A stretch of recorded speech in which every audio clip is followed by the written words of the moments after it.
Welcome to Dar es Salaam, one of Africa's fastest growing urban hubs. Today, there's already 8 million people living in Dar es Salaam, and together they produce 4,500 tons of waste. By 2030, it's expected that there's 10 million people living here.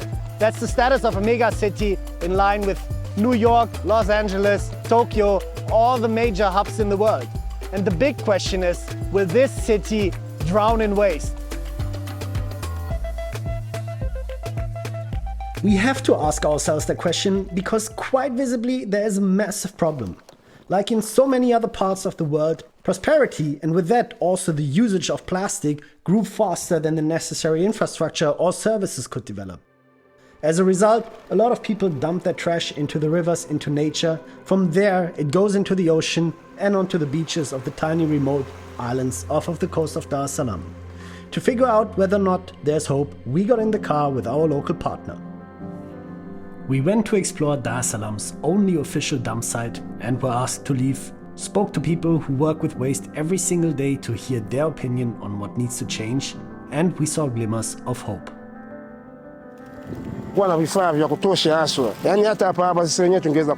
It's just an overall full environmental disaster. We will have a shredder somewhere here. Now at the only dump site of Dar es Salaam, this is where the waste of 8 million people, or at least those who get it collected, reaches.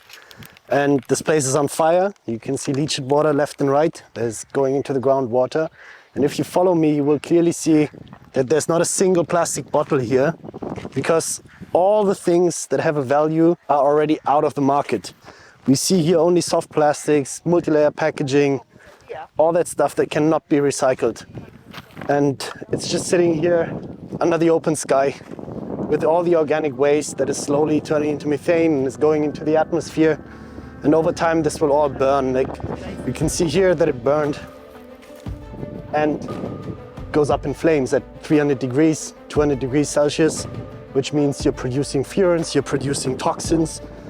This is highly carcinogenic. You produce a lot of black carbon that goes straight into the atmosphere.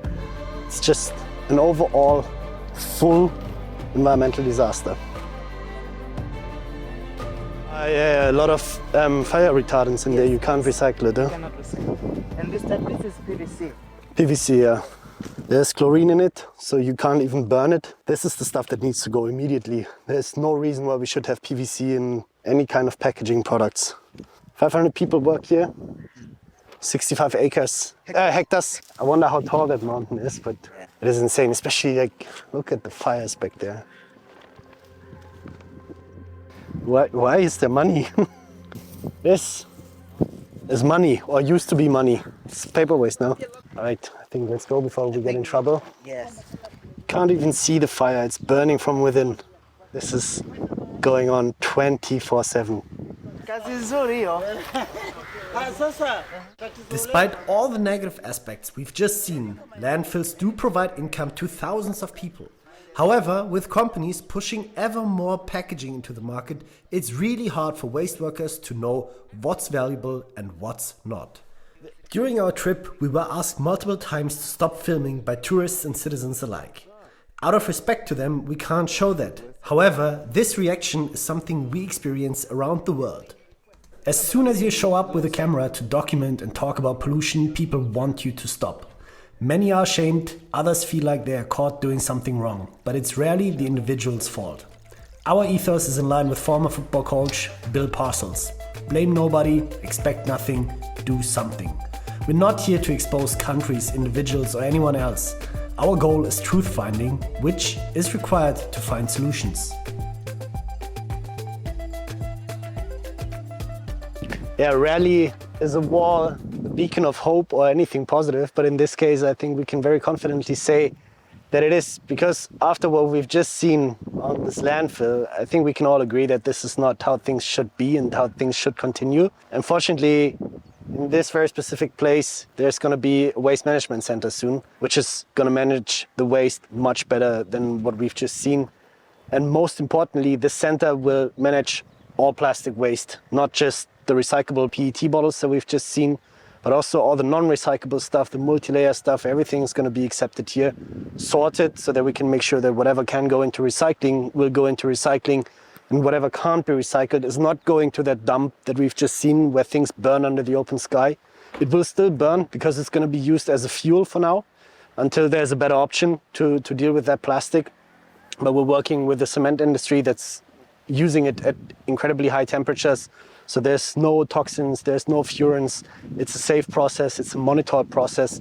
It's not the mess that we've just seen. And actually, I'm not the hero here. The hero is obviously Filippo and the recycler. And we've been partnered for quite a while, supporting the collection and extending the process with them here. And I think Filippo is going to give us a bit of a room tour, explaining what's going to happen here. So the idea is that all waste will be coming here, will be sorted here, will be baled here. We'll have a press for baler and shredder. And then after that, all waste will be going to different channels for processing. Incoming waste will be processed there, and then the other one will be for storage. So we can already see a foundation up here. Yes, so this is the place where we plan to have a baler. Yeah. The baler will stay here. So how big is the lot? It's 1 acre. 1 acre? Close to 1 acre, actually. We've just seen 65 hectares of waste. This is 1 acre to properly manage waste. You just moved out of the previous warehouse, right? Yes. So we moved from a warehouse that we have been using for quite some time because there are so many people that are using that area, and they asked us maybe it's good to go now. That's the problem with waste management. Everybody needs the service. Nobody wants to have it around. Exactly. At this moment, all waste is stored there while we are waiting for this to start, and then we continue with this place. Congratulations. Yeah, thank you. Can't wait to come back and see the whole thing running.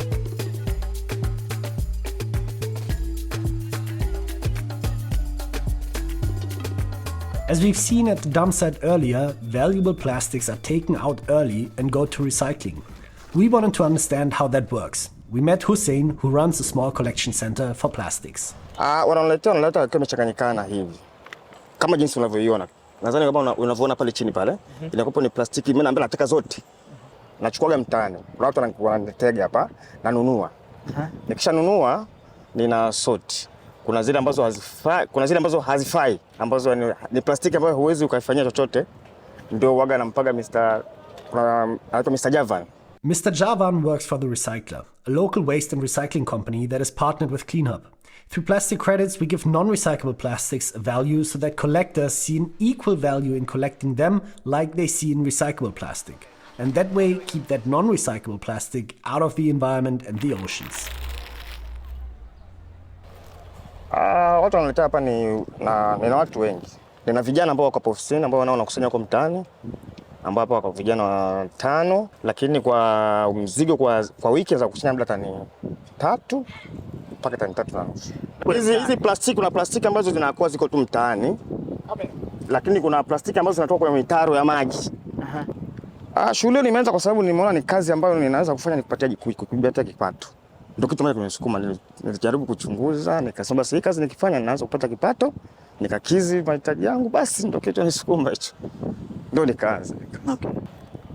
Changamoto tulikuwa nayo hapa kwanza ni jinsi ya kukusanya.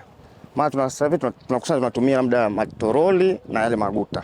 Kwa hiyo tungepata vitu ambavyo ni ile kama vile toyo au vitu tofauti ambavyo vitu vinatumia ni vya haraka kwa ajili ya ukusanyaji na watu, tukaongezeka watu, basi tunaweza kufanya kazi. Nikisema nini ili niendelee, kwanza nataka nipate mashine kwanza ya kupesi. Alafu kisha nipate kitendea kazi. Hiyo labda toyo. Na pia nipate labda na eneo tofauti na ile eneo kubwa, basi naweza kuanza. And this right here is actually where the waste comes in, right? So this is where everything is registered. We have a scale here, and then it's being weighed. And the people actually that deliver the waste here, they are paid by the volume that they bring in, right? So there's roughly 15, 20 people delivering waste to him. And it's weighed, and then they are paid in cash directly. And this is how it works. This is how there's an economy built around collecting plastic. I think there's lots to improve, obviously, but it's giving income to so many people already. So yeah, I think there's work ahead of us, but I'm looking forward to it.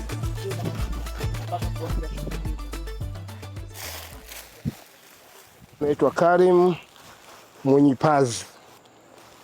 Shughuli hizi nimeanza na miaka kama 10 sasa hivi na kupekipeki hizi kazi. Ni shughuli zangu hapa, watu wanakuja na mizigo yao, wanapimiwa. Kisha kumaliza kupimiwa, mimi kazi yangu na peki hapa, nafunga, tunapanga pembeni, zinakuja gari, zinabeba, zinapeleka sehemu husika. Hizo ndio shughuli zangu mimi hapa.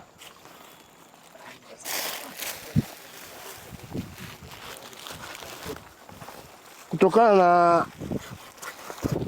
ugumu wa maisha, kutokana na sisi elimu zetu ni za hali ya chini sana. Kwa hiyo tumeangalia, tumeona kazi hizi zinaweza zikatuongoza kupata kipato ambacho kinaweza kutusaidia sisi na familia zetu. Na familia na watoto 3 na wajukuu 2. Wote wanategemea shughuli hii, wanategemea inawalisha wao, kuwavisha, matibabu pia vile kama maradhi ya kiumwa. Ila ndo napatia hapa. Inanikizi kiasi chake, tuseme haiwezi kusema labda kinanitosheleza sana, lakini kinanikizi hivyo hivyo.